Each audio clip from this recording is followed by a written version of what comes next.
গল্পের নাম রূপসার দক্ষিণের বারান্দা। গল্পের লোকেশন মুলতানি গ্রাম।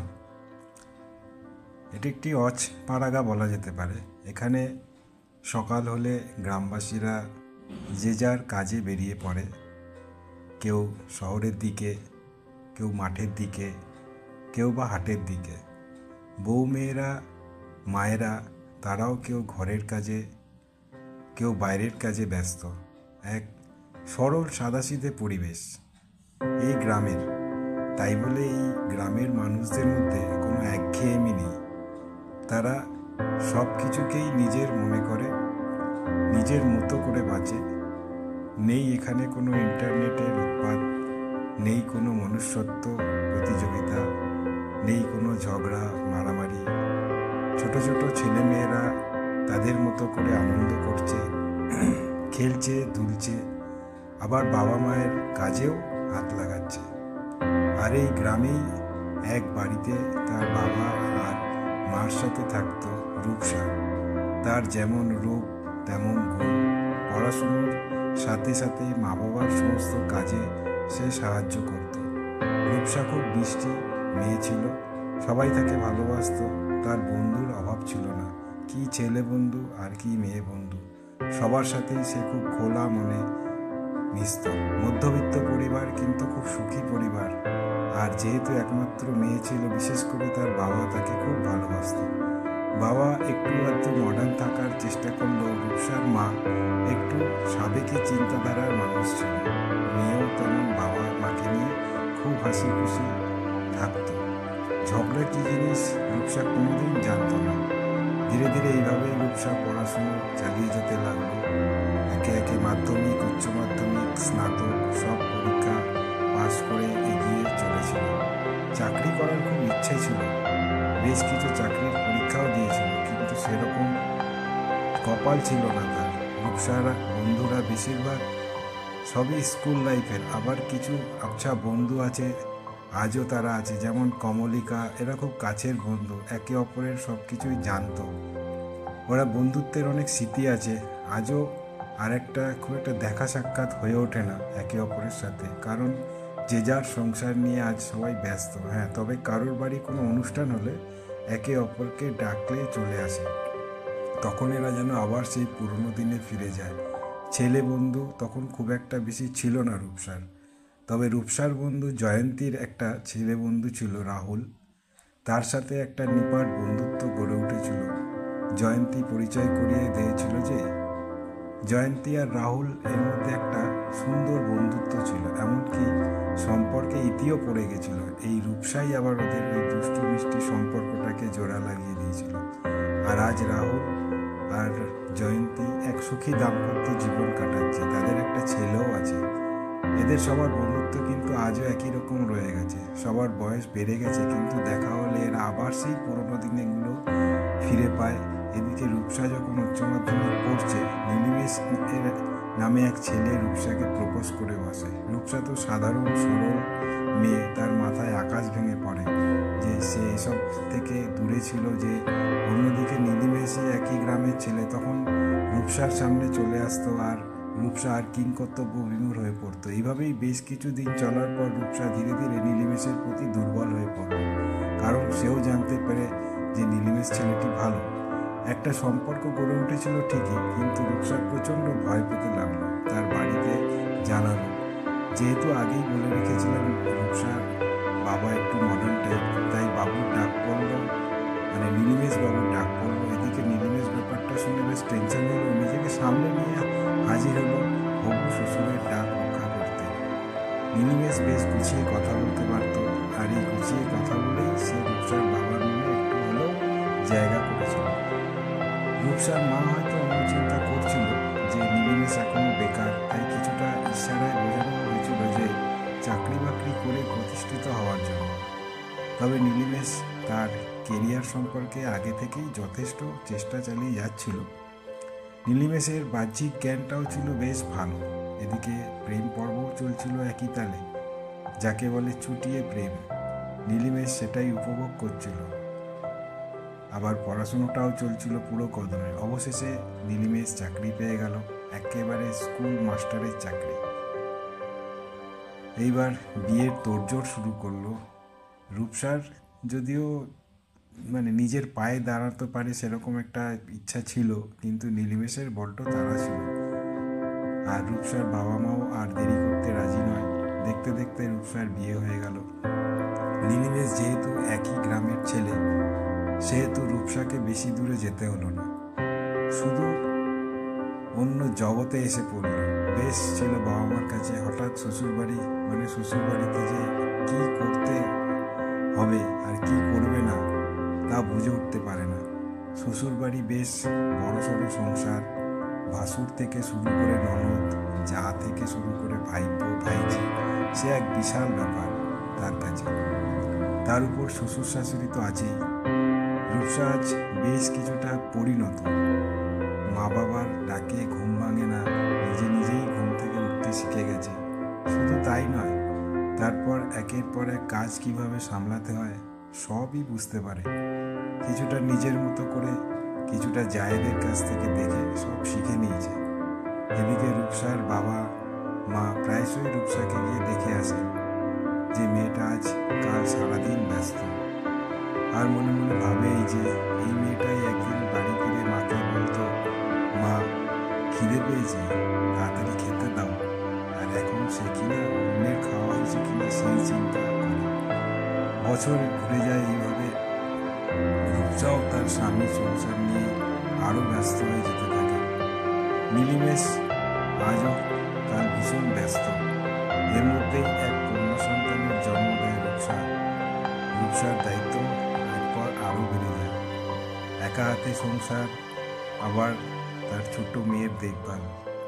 নীলিমেষ কিছুটা সংসার সম্পর্কে বড় বেশি রূপসা নির্ভর, কিন্তু রূপসার একার পক্ষে কাহা তক সম্ভব সমস্ত কিছু একা হাতে দেখা।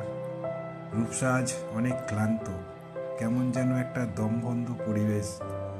রূপসার জীবনের আরও একটা ধাক্কা, তার বাবা তাকে ছেড়ে চলে গেল এবার। এদিকে রূপসা শ্বশুরবাড়ি সামলাতে গিয়ে আজ তার যে রূপ ছিল সেই রূপ ধরে রাখতে পারেনি। সেই সাদাসিধে মেয়েটা আজ একটা কেমন যেন একা, যেন একটা জীর্ণ শরীর নিয়ে বাঁচতে হবে, তাই বাঁচছে। তার সেই প্রেমিক স্বামীর আজ তার দিকে ফিরে তাকানোর সময় নেই। হ্যাঁ তাকায়, তবে যখন তার শরীরের খিদে জাগে, ওইটুকুই ব্যাস। তারপর খিদে মিটে গেল, সেও ভুলে গেল। এইভাবেই চলছিল। কিন্তু রূপসার শরীর যে আর দেয় না, সে আর পারে না। এত খাটাখাটনি, তারপর তার স্বামীর রাতের আবদার বলা যায় না, এক প্রকার জোরাজুরি। রূপসার দেহে আর প্রাণ বলে কিছু থাকে না, তবুও সে চুপচাপ সব মেনে নিয়ে সয়ে নিয়ে এইভাবেই চলতে থাকে। জীবন যেন থেমেই গেছিল, চার দেওয়ালে আটকে গেছিল রূপসার। তার মা তাকে তার এই অবস্থার কথা জানালেও কোনো লাভ হয়নি, বরং তার মা বলেছিল মুখ বুঝে সংসারটা করতে। ওরকম একটু আধটু হয়ে থাকে। রূপসা নীলিমেষের এরপরে ছেলে হলো। রূপসা কি সত্যি চেয়েছিল যে তার আরো এক সন্তান হোক? মেয়েকে মানুষ করতেই তার কষ্টের সীমা ছিল না, কিন্তু এবার সে মনে মনে আরো সাহস আনবে। তাকে পারতেই হবে। দেখতে দেখতে কয়েক বছর এভাবেই কেটে গেল, কিন্তু কিভাবে কাটলো কেউ জানল না। শুধু জানল একমাত্র রূপসা নিজে। তার এই কঠিন সময় সে যে কিভাবে নিজেকে দুই ছেলে মেয়েকে নিয়ে সারভাইভ করলো, সে ছাড়া আর কেউ বুঝতেই পারবে না। রূপসার ছেলে মেয়েরা বড় হলো, স্কুলে যায় এখন, আর রূপসার সংসার জীবন একই রকম চলতে লাগলো। দিনে ঘরের কাজ, রাতে স্বামীর শারীরিক খিদে মেটাতে তার নিজের সাথে নিজের লড়াই।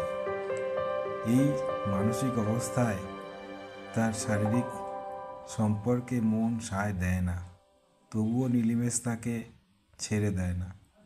এক প্রকার নির্যাতিত সে। এরপর হঠাৎ এক কম বয়সী ছেলের সাথে তার পরিচয় হলো।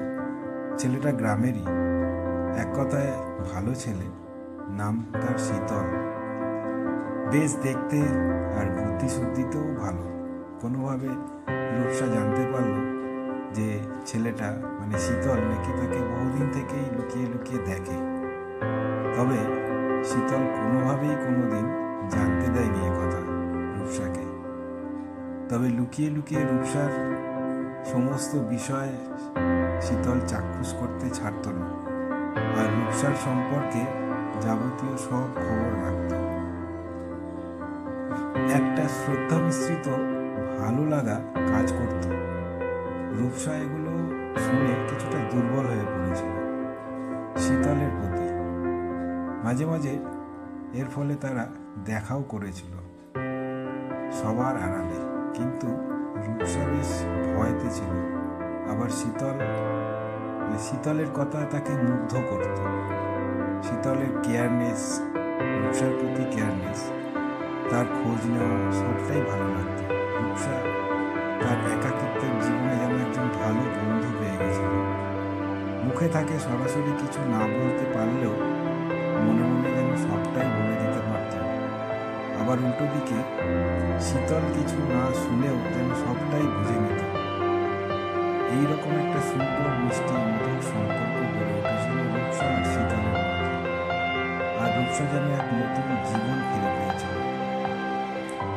সবসময় যেন একটা খুশি তাকে ঘিরে রাখত। আবার একটা ভয়ও ছিল, এদিকে যে স্বামী ছেলে মেয়ে রয়েছে তা সত্ত্বেও সেদিন সেই দিন দিন এই সম্পর্কের রসায়নে বেশ দুর্বল হয়ে পড়ছিল। রূপসার সেই ছোটবেলার বন্ধু রাহুল আজও রূপসার কাছে খুব কাছের বন্ধু, কারণ একমাত্র রাহুলকেই সে বিশ্বাস করে। তার নিজের এই নতুন সম্পর্কের কথা খুলে বলেছিল। রাহুল বুঝেও ছিল, কারণ রূপসার টানাপোড়েন সম্পর্কে রাহুল অনেকটাই জানত। তবে শুরুতে রাহুল মানা করেছিল এই সম্পর্কটাকে এগিয়ে নিয়ে যাওয়ার জন্য। রূপসা মেনে নিয়েছিল। এরপর কিছু হলে রূপসা একমাত্র রাহুলকেই জানাত কি করত, কি করবে আর কি করবে না সবই জানাত। কারণ সেদিন শীতলের প্রতি আকৃষ্ট হয়ে পড়েছিল। রাহুল কিছুটা প্রথমে ভয় পেয়েছিল যে এর ফল কত মারাত্মক হতে পারে। রূপসাকে বুঝিয়ে দিয়েছিল যে তার স্বামী ছেলে মেয়ে যদি জানতে পারে তার ফল কিন্তু তাকেই ভুগতে হবে, একুল ওকুল দুই যাবে। রূপসা সব বুঝত, আবার পরক্ষণে শীতলের সম্পর্কে ভাবত আর হবে নাই বা কেন। সে যে বহুদিন স্বামীর ভালোবাসা থেকে বঞ্চিত, সে তো কিছু চাইতো না, শুধু চাইতো তার স্বামী নীলিমেশ তাকে একটু কেয়ার করুক। উল্টো দিকে নীলিমেশের ভালোবাসা মানে রাতে বিছানায় রূপসার শরীর। এবার একদিন রাহুল নিজেই বলল রোজ রোজ মরার থেকে একদিন সবাইকে সত্যিটা জানিয়ে সিদ্ধান্ত নিতে, কারণ শেষ জীবনটা যদি একটু ভালো ভাষায় কাটে রূপসার। রাহুল আসলে মনে মনে খুব রেগে যেত নীলিমেশ এরকম যে আচরণ করত, কিন্তু রাহুলের তো কিছু করার ছিল না। তাই সে বাধ্য হয়ে বলেছিল রূপসাকে যে তুই বা তোর মন যা চায় তুই তাই কর। আর এরপর এভাবেই চলছিল শীতল রূপসার সম্পর্ক। কিন্তু হঠাৎ করে শীতল রূপসাকে ইগনোর করতে শুরু করতে লাগলো। শীতল হয়তো বুঝতে পেরেছিল যে এই সম্পর্ক ঠিক নয়, তাই হয়তো সে আর এগোতে চায়নি। রূপসা এদিকে কিছুটা অবাকই হয়েছিল। যে ছেলেটা সকাল বিকেল তাকে না দেখে থাকতে পারতো না, সেই শীতল এত পাল্টে গেল। রূপসা রাহুলকে আবার সব জানালো, আর এটাও বলল আমিও ভালোই আছি, কিন্তু সে যে কতটা ভালো আছে একমাত্র রাহুল নিজেই বুঝল। রাহুল আর কি বলবে, বলল রূপসা এবার তুই ইন্ডিপেন্ডেন্ট হ, নিজেকে ব্যস্ত রাখ, নিজের মতো করে বাঁচ, যা মন চায় তাই কর। রূপসা এখন সেই চেষ্টাই করে চলেছে। কিছুদিন পর খবর পাওয়া গেল শীতলের বিয়ে ঠিক হয়েছে। শুনে রূপসা প্রাথমিকভাবে একটু কষ্ট পেলেও নিজেকে সামলে নিয়ে নিজেই নিজেকে বলেছিল, যাক ভালোই হলো, ছেলেটার একটা গতি হলো। তবে শীতলের আগমন রূপসার জীবনে অনেক পরিবর্তন এনে দিয়েছিল। রূপসা কিন্তু আজ অনেকটাই অন্য জগতের মানুষ, যেখানে নেই কোনো হতাশা, নেই কোনো আক্ষেপ, নেই কোনো দুঃখ, না কোনো পাওয়ার বেদনা, না না পাওয়ার বেদনা। সে আজ বুঝেছে, আর এগুলো থাকলেও রূপসা এগুলোকে আর পাত্তা দেয় না। আর রূপসা এইভাবেই নিজের জীবনে আগে এগিয়ে চলে।